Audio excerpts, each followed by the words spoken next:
সেই মালিবাগ থেকে শান্তিনগর হয়ে কাকরাইল মোড় হয়ে বেলি রোড হয়ে সেই প্রধান বিচারপতির বাসভবন পর্যন্ত মিছিল করতে করতে হাজার হাজার যুবনেতা আমরা রাজপথ প্রকম্পিত করেছি। আমার বিশ্ববিদ্যালয় নর্দার্ন বিশ্ববিদ্যালয়ের দুটি ভাই আমার ইন্তেকাল করেছে। কিছুক্ষণ পরেই শুনতে পাই মীর মুগ্ধ নিহত হয়েছে মাথায় গুলি লেগে। আজ 18 জুলাই 2024 সালের 18 জুলাই অসম্ভব একটা লোমহর্ষক দিন ছিল। গতকালের প্রোগ্রামের পরে 17 তারিখের প্রোগ্রাম শেষে রাতে যখন বাসায় ফিরি, একে একে চারিদিকে আন্দোলনের দানা বাঁধতে শুরু করে। 18 তারিখ একদম সাত সকালে যুবদল সভাপতি আব্দুল মোনায়েম মুন্না আমাকে নির্দেশ দিলেন, শান্তিনগর মোড়ে আজকে বিভিন্ন জায়গা থেকে ছাত্রছাত্রীরা আসবে, তুমি সেখানে অ্যারেঞ্জমেন্ট করো। আমি আমাদের লোকজন সহ আমরা সেখানে অবস্থান করার জন্য সকাল থেকেই প্রস্তুতি নিই। যেহেতু আমি আমার এলাকায় স্থানীয় মানুষ এবং বিএনপি রাজনীতি করি, অনেকেই বাঁকা চোখেই তাকায় আমাদের দিকে, তাই আমরা আমাদের বিভিন্ন ছেলেপেলেদেরকে নিয়ে, বিশেষ করে পাভেল, কাউসার, রিগেল, সারোয়ার, যারা আমাদের বেশ কাছাকাছি থাকছিল, তাদেরকে বললাম তোমরা চলে আসো। কিছু সময় আমরা সকালবেলায় সেখানে অবস্থান করতে থাকি এবং অপেক্ষা করতে থাকি কখন আমাদের সন্তানরা আসবে। এবং তার কিছুক্ষণ পরে 11টা-12টার দিকে স্পষ্ট মনে আছে অসংখ্য ছেলে মেয়ে চলে আসলো মিছিল নিয়ে। দেখলাম আমাদের ছাত্র দলের বিভিন্ন পর্যায়ের নেতাকর্মীরা সেখানে আছে।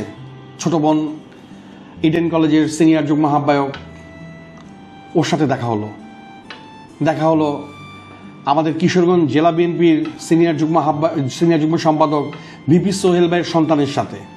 সোহেল ভাই তাকে সেখানে নামিয়ে পাশে অবস্থান করছিলেন। সাথে আমাদের ছাত্রনেতা, যেদিন প্রচণ্ডভাবে প্রহার করা হলো ঢাকা কলেজের সিনিয়র যুগ্ম সম্পাদক সাজ্জাদকে, দেখা হলো ছাত্রদল নেতা নাইমকে সহ অসংখ্য বেসরকারি বিশ্ববিদ্যালয়ের ছাত্রনেতারা সেই মুহূর্তে শান্তিনগর মোড়ে অবস্থান করছিল। বাচ্চাগুলো স্লোগান দিচ্ছে, আমরা পাশে দাঁড়িয়েছিলাম, আশপাশেই অবস্থান করছিলাম। আমার পাইলট দিলদার ভাই আমাকে বললেন তাদের জন্য কিছু পানি দিলে ভালো হতো। আমি পানি কিনতে যেয়ে শান্তিনগরের একটি দোকান থেকে, ওয়েল ফুডের 2টা দোকান পরে একটি দোকান থেকে কিছু চকলেট কিনতে গেলাম। সেই লোকটি আমাকে বললেন আপনাদের যত চকলেট নেবেন আপনারা নেন। আমরা চকলেট সংগ্রহ করলাম, আমরা কিছু বিস্কিট সংগ্রহ করলাম, আমি বিভিন্ন জায়গা থেকে বেশ কিছু খাবার দাবার সংগ্রহ করে আমার বাচ্চাদের মাঝখানে আমরা দিয়ে দিতে থাকলাম।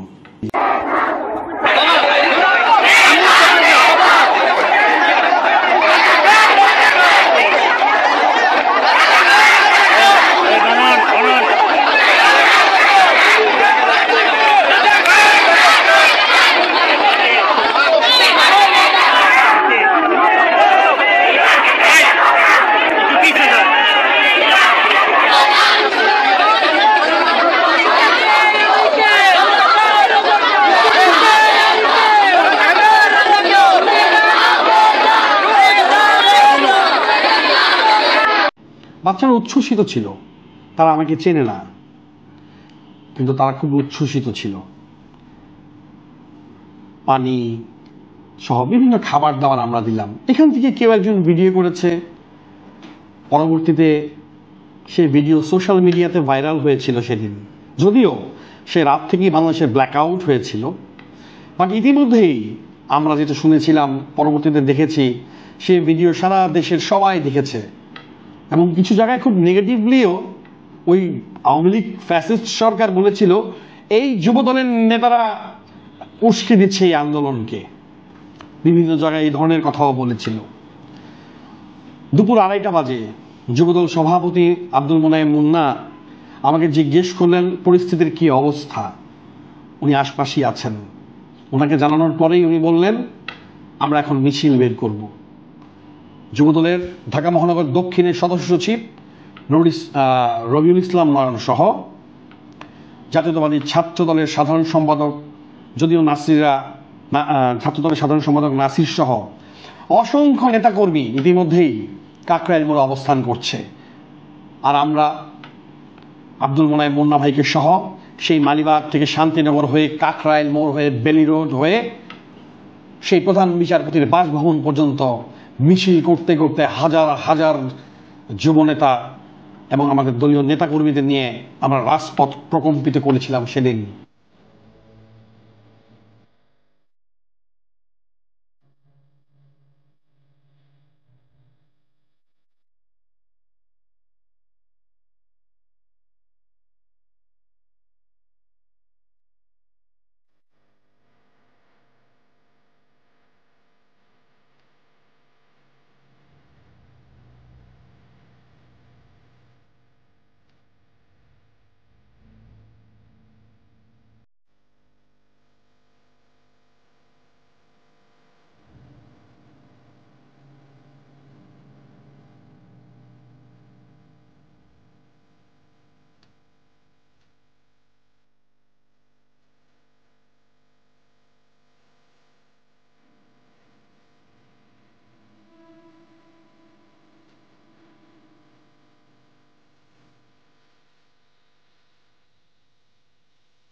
আমরা যখন মিছিল করছি দুপুরবেলায় হাজার হাজার ছাত্র দলের নেতা, যুব দলের নেতা, বিভিন্ন সাধারণ নেতাকর্মীদের নিয়ে, ঠিক এমন সময় আমরা শুনতে পেলাম আমাদের উত্তরায় ব্যাপক সংঘর্ষে জড়িয়ে পড়েছে ছাত্ররা।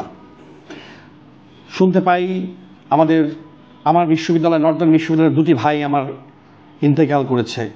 কিছুক্ষণ পরেই শুনতে পাই সেই পানি দেব, পানি লাগবে পানি বলা সেই ছেলেটি মীর মুগ্ধ নিহত হয়েছে মাথায় গুলি লেগে। সেই যে আর্তনাদ, সেই মুহূর্তে আমাদের যে আবেগ, সেটা একমাত্র বহিঃপ্রকাশ সেই মুহূর্তে ঘটেছিল স্লোগানের মাধ্যমে। চিৎকার করে স্লোগান ধরছিলাম, খুনি হাসিনা তুই কবে যাবি, আমার ভাই মরল কেন।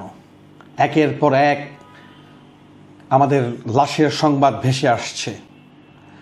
আমরা যেখানেই বসছি, আমি আসলে ৭১-এ তার আমার জন্ম হয়নি, শুনেছি রেডিওতে সবাই তাদের অবস্থান শুনত, আর আমরা তখন সবাই টিভিতে নিউজ শুনতাম। যদিও সবগুলো টিভি মাধ্যম তখন স্বাধীনও ছিল না। যতটুকু খবর পেয়েছিলাম, সোশ্যাল মিডিয়াতে যতটুকু নেটওয়ার্কে দেখতে দেখছিলাম সারা দেশ ইতিমধ্যেই উত্তাল। খুনি হাসিনার বিরুদ্ধে এই কোটা বিরোধী আন্দোলনে সারা দেশের মুক্তিকামী জনতা, ইতিমধ্যেই ছাত্র জনতারা মাঠে অবস্থান করছে। এবং একটি পর্যায়ে ভিকারুননিসা স্কুলের সামনে আমরা ছাত্রছাত্রীকে এনকারেজ করেছিলাম, তোমরা আসো মা, তোমরা আসো। সবাইকে নিয়ে যখন সারা ঢাকা শহর উত্তাল, আর ঠিক এমন মোমেন্টেই ভিকারুননিসা 10 নম্বর গেটের সামনে প্রশাসনের গাড়ি এসে আমাদেরকে ছত্রভঙ্গ করে। এক পর্যায়ে আমরা যে যার মতো ছিটকে চলে যাই। আমাকে কোনোভাবে আমার ছোট ভাই যারা আমাকে ছিল, আমি তাদের কাউকে খুঁজে পাচ্ছিলাম না। বাট কোনোভাবে আমার এক ছোট ভাই আছে ইয়াসিন আরাফাত সম্রাট, তাকে নিয়ে সে আমাকে একটি জায়গায় পৌঁছে দেয়। এবং সেখানে পৌঁছানোর পরে আমি আস্তে আস্তে সন্ধ্যার পরে আমি আমার নিরে ফিরে আসি। এই 18ই জুলাইতেই মূলত রাতের বেলায় ওই যে আমি খাবার বিলিয়েছিলাম, এখানকার স্থানীয় নেতৃবৃন্দ সম্ভবত, তার পাশে আরও অনেকেই আওয়ামী ফ্যাসিস্টরা প্রশাসনকে তো ডেফিনেটলি কমপ্লেন করে দেয়। 18 তারিখ রাতেই আমার বাসার নিচে শান্তিনগর টুইন টাওয়ারের আশপাশে আমাকে খুঁজতে থাকে। বাট আমি বাসায় ছিলাম, আমি বাসা থেকে নামিনি। আমার কাছে মনে হয়েছিল যাই করবে সবার সামনে করবে।